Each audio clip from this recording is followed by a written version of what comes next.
நம்ம என்ன பண்ணணும், இதோடைய ஹை அண்ட் லோவை மார்க் பண்ணிக்கணும். ஹை பிரேக் பண்ணால் கால் சைடும் அதாவது பை சைடும், லோ பிரேக் பண்ணால் ஷார்ட் அதாவது புட் சைடும் போகலாம். ஸோ இப்போ இந்த இடத்துல என்ன நடந்திருக்குன்னா லோ தான் பிரேக் பண்ணியிருக்கு. அப்போ நம்ம இந்த இடத்துல செல் பண்ணுறோம், கோல்டை செல் பண்ணுறோம். என்ன ப்ரைஸ்னால் 1,02,35,000. நம்மளுடைய ஸ்டாப் லாஸ் எங்கே இருக்கும் அப்படின்னா 1,06,22க்கு மேலே வைக்கணும்.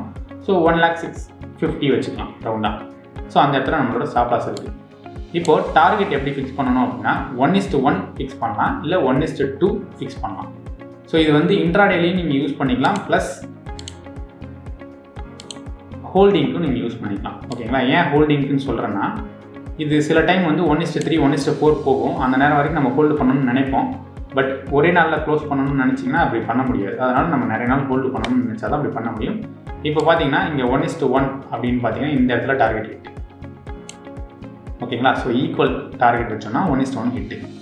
அதுவே 1:2 அப்படின்னு பார்த்தீங்கன்னு வச்சுக்கோங்க, இந்த இடத்துல ஹிட்டு. ஸோ ஒரு எத்தனை நாள் ஆயிருக்குன்னு பார்த்தீங்கன்னா 14th அன்னைக்கு ஹோல்டு, 18th அன்னைக்கு ஹோல்டு, 19th அன்னைக்கு தான் டார்கெட் ஹிட்டு. அப்போது ஒரு 2 days ஹோல்டு பண்ணியிருப்பீங்க. அடுத்தது 1:3 அப்படின்னு வைக்கலாம்னா 1:3யும் பார்த்தீங்க அப்படின்னா கிட்டத்தட்ட 19th அன்னைக்கே ஹிட் ஆகிடுச்சு. ஸோ அப்போ 2 days ஹோல்டு பண்ணியிருந்தா இன்னொரு மடங்கும் நமக்கு ப்ராஃபிட் கிடச்சிருக்கும். 1:4 கிடைக்குதா அப்படின்னு பார்க்கலாம். 1:4 கிடைக்கல. ஸோ அடுத்தது மறுபடியும் ரிவர்சல் ஆகி மேலே ஏற ஆரம்பிச்சிச்சு. நம்ம ஒரு 3 times வந்து ப்ராஃபிட் பண்ணிடலாம்.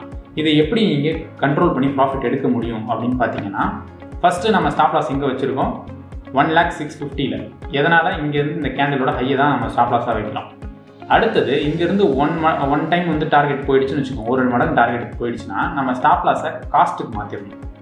ஓகே, அப்போ காஸ்ட்டில் இங்கே வந்துடும். அடுத்தது 2வது மடங்கு போயிடுச்சு அப்படின்னா நம்ம ஒரு மடங்கு டார்கெட்டில் ஸ்டாப் லாஸை போடணும். Investments in the securities market are subject to market risk. Read all the related documents carefully before investing.